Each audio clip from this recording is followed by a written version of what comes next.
अगर तुम मुझसे सच्चा प्यार करते हो तो तुम्हें मेरी हर बात माननी ही पड़ेगी। अगर तुमने मेरी बात मानने से मना किया तो मैं अपनी जान दे दूंगी, फिर तुम मुझे कभी नहीं पा सकोगे। सुमन की इस धमकी से अजय कांप उठा। उसने ऐसा कभी नहीं सोचा था कि सुमन अपने ही भाई को मौत के घाट उतारने के लिए इस कदर बेकरार होगी। अजय ने फिर उसे समझाते हुए कहा, सुमन, अगर हम तुम्हारे भाई रमेश को मार देंगे तो हमें भी अपनी सारी जवानी जेल की चारदीवारी के अंदर बितानी पड़ेगी। अजय की बात सुनकर सुमन गुस्से तमतमाते हुए बोली, तो ठीक है, तुम जाओ यहाँ से। मैं सब समझती हूँ, तुम मुझ पर बिल्कुल विश्वास नहीं करते। सुमन ने इतना कहकर दूसरी तरफ मुंह फेर कर लेट गई। इस वक्त सुमन और अजय के घर पर पलंग पर बिना कपड़ों के लेटे थे। सुमन की बातें सुनकर अजय का सारा मजा किरकिरा हो गया था, लेकिन वह हार मानने वाला नहीं था। अजय ने बड़े प्यार से सुमन को अपनी ओर घुमाया और चूमने लगा और फिर जल्दी ही दोनों प्यार की आग में दहकने लगे और एक दूसरे में समा गए। सुमन जब वह 10वीं जमात के इम्तिहान देने शहर के स्कूल गई थी, तभी से वो अजय को चाहती थी। चूँकि दोनों एक ही जगह के रहने वाले थे, इसलिए उन दोनों की पहचान हो गई थी। नॉवल स्टोरीज पर उपलब्ध सभी हिंदी कहानियों का English version novel stories English YouTube channel पर अपलोड किए जा रहे हैं। सभी कहानियों के अंग्रेजी रूपांतरण पढ़ने के लिए novel stories English YouTube channel को सब्सक्राइब करें। चैनल का लिंक इस वीडियो के डिस्क्रिप्शन में उपलब्ध है। अजय निचली जाति का था और सुमन अगड़ी जाति की, इसलिए दोनों के प्यार में परेशानी थी। वे दोनों एक दूसरे की मोहब्बत में इतने खो गए थे कि वक्त का अंदाजा ही नहीं लगा।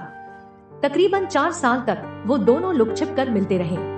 फिर जब एक दिन सुमन ने अपने परिवार वालों को अजय और अपने बीच प्यार और शादी की तमन्ना वाली बात बताई तो अचानक उसके घर का माहौल खराब हो गया।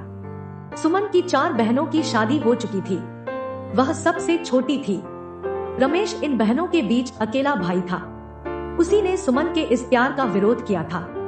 सुमन की माँ काफी बूढ़ी हो चुकी थी। पिताजी की मौत एक हादसे में पहले ही हो चुकी थी। रमेश को पिताजी की जगह क्लर्क की नौकरी मिल चुकी थी। रमेश की शादी हो चुकी थी और वह सुमन का बेहद विरोधी करता था, इसीलिए सुमन अपने भाई रमेश और भाभी शोभा को अपना दुश्मन मानती थी। जब एक दिन रात को सुमन अजय से फोन पर बातें कर रही थी, तभी रमेश ने उसे बातें करते देख कई तमाचे जड़ दिए थे। इतना ही नहीं, सुमन के हाथ से मोबाइल फोन छीनकर उसे बड़ी बहन के घर छोड़ आया था। सुमन अजय को किसी भी कीमत पर छोड़ना नहीं चाहती थी। वहीं रमेश की जिद थी कि वह सुमन की शादी अजय से कभी नहीं होने देगा। सुमन चाहती थी कि अजय रमेश को जान से मार दे ताकि उसके प्यार पर कोई पाबंदी लगाने वाला न बचे, लेकिन अजय सुमन की बात मानने को तैयार नहीं था। वह जानता था कि सुमन जो चाहती है वह जुर्म है, लेकिन अजय भी इश्क की चाशनी का स्वाद चख चुका था। लाख मना करने के बाद भी आखिर में वह वही करने को तैयार हो गया जो सुमन चाहती थी। तय समय और तारीख पर अजय को सुमन के फोन का इंतजार था। जब सुमन का फोन आया तब अजय तुरंत अपने मंसूबों को अंजाम देने चल दिया। सुमन और अजय एक एक कदम सावधानी से आगे बढ़ा रहे थे। शायद इसीलिए जब वे दोनों एक साथ रमेश के कमरे के पास पहुँचे तो अचानक सुमन ने अजय को हाथ से इशारा करके रोक दिया और अकेले ही उसके कमरे में घुस गई। सुमन ने सबसे पहले कमरे की लाइट जलाई और देखा कि रमेश गहरी नींद में सो गया है या नहीं। जब सुमन को इत्मीनान हो गया कि रमेश गहरी नींद में है तो उसने अजय को अंदर बुलाया। अजय ने रमेश को चादर में लपेट दिया और जोर से उसका गला दबाने लगा। रमेश छटपटा कर पलंग के नीचे गिर गया, लेकिन जल्दी ही सुमन और अजय ने उस पर काबू पा लिया था। जब उन दोनों को भरोसा हो गया कि रमेश अब जिंदा नहीं है, तभी उन्होंने उसे छोड़ा था।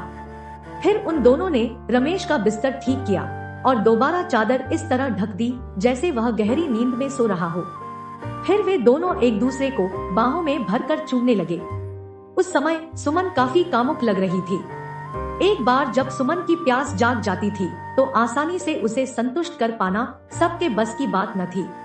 अजय कसरती बदन का मालिक था। वह सुमन को बेहद और भरपूर मजा देता था, इसीलिए सुमन उसे जी जान से चाहती थी। सुमन और अजय इस कदर इश्क में अंधे हो गए कि बगल में पड़ी लाश भी न दिखाई दी। दोनों वहीं पर प्यार के समुद्र में गोते लगाने लगे। सुबह हुई तो सुमन बिलक बिलक कर पूरे मोहल्ले के सामने कह रही थी, हाय मेरा इकलौता भाई, कहाँ चला गया तू। उसने रमेश की मौत को स्वाभाविक मौत मानने पर सबको मजबूर कर दिया था। पुलिस भी यही मानकर चल रही थी कि रमेश की मौत स्वाभाविक है कि तभी थाना इंचार्ज ने कहा, रमेश की तो शादी हो चुकी है, इसकी बीवी को आ जाने दीजिए। तब सुमन ने बड़ी चालाकी से कहा, अरे साहब, वह तो इससे झगड़ा करके मायके गई है, वह आ भी जाएगी तो क्या करेगी, कम से कम मेरे भाई का अंतिम संस्कार तो समय पर हो जाने दीजिए। सुमन की बार बार अंतिम संस्कार की बात पर पहले तो सभी को अटपटा लगा, लेकिन जब वह लाश के सड़ने गलने की बात करने लगी तो पुलिस भी इसके लिए राजी हो गई।